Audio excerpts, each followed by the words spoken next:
গুম, নির্যাতন ও মিথ্যা মামলার অভিযোগে আন্তর্জাতিক অপরাধ ট্রাইব্যুনালে তৎকালীন ৬ র‍্যাব কর্মকর্তার বিরুদ্ধে অভিযোগ দায়ের করেছেন চিকিৎসক ইশরাত রফিক ঈশিতা। দুপুরে আন্তর্জাতিক অপরাধ ট্রাইব্যুনালের চিফ প্রসিকিউটর মোহাম্মদ তাজুল ইসলামের কাছে অভিযোগ জমা দেন তিনি। আইসিটি মামলায় কারাগারে থাকা ডাক্তার ঈশিতাকে গত মে মাসে বেকসুর খালাস দেয় উচ্চ আদালত। আপিল আবেদন নিষ্পত্তি করে এ রায় দেন হাইকোর্টের বিচারপতি মোহাম্মদ আশরাফুল কামাল। প্রভাবশালীর চাপে চিকিৎসক ঈশিতার বিরুদ্ধে র‍্যাব মামলা করে বলে পর্যবেক্ষণ দিয়ে তদন্ত কমিটি গঠনে স্বরাষ্ট্র মন্ত্রণালয়কে নির্দেশও দেয় আদালত। এর আগে ২০২১ সালের ১ আগস্ট ডাক্তার ঈশিতাকে গ্রেপ্তার করে র‍্যাব। তার বিরুদ্ধে ভুয়া পরিচয় প্রতারণা, মাদক ব্যবসা ও সনদ জালিয়াতির অভিযোগ করা হয়।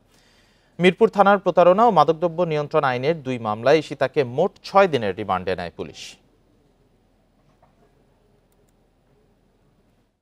এই গুমের অভিযোগে তিনি আজকে আমাদের কাছে এই মামলাটা দায়ের করেছেন, সেটা আমরা গ্রহণ করেছি। আমরা পর্যালোচনা করে দেখব যে এটাই আন্তর্জাতিক অপরাধ ট্রাইব্যুনালে বিচার্য হবে কিনা, সেটা আমরা পর্যালোচনা করে দেখব। যেহেতু আমাদের কাছে অভিযোগ এসেছে, এটা আমরা গ্রহণ করেছি এবং তাকে পরবর্তীতে এই যে ৩টা মামলা দিয়েছে, সেই ৩টা মামলা দিয়ে ১২ দিনের আবার রিমান্ডও নেওয়া হয়েছে এবং ১.৫ বছর তিনি জেলখানায়ও ছিলেন। এখন তিনি মুক্ত আছেন, তিনি এটার বিচার চাচ্ছেন। তিনি এখনও ট্রমাটাইজড।